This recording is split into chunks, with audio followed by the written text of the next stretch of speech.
you will get questions and you just flounder. And like, I remember being asked questions and you just flounder and you're like, I don't know what to say.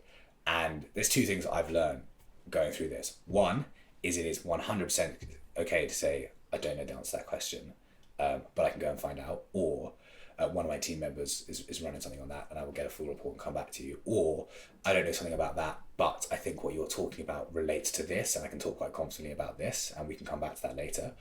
Or, sometimes just saying, I think actually just being able to say, I'm sorry, but I don't know the answer to that question, happy to find out.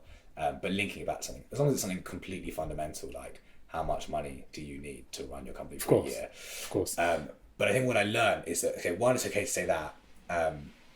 But two, when you're asked questions that you don't know the answer to, that is like immediately something you can go away and learn. And like although I think, like working with VCs often seems quite fruitless in the early days. Like most VCs don't actually work with pre-revenue companies. And going and having those conversations is really important. And as a first-time founder, it's incredibly difficult to raise money from VCs before you've got revenue because there's no track record, there's no commercial traction, etc. So, but go and have those conversations and make sure that they're really horrible and that you really don't enjoy them, because one thing that VCs do a lot of is they look for reasons to say no.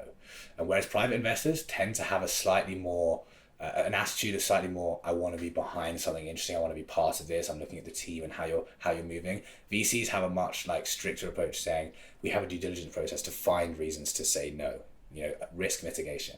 So if you go through those processes, you will find the bits of your business that you are unsure of.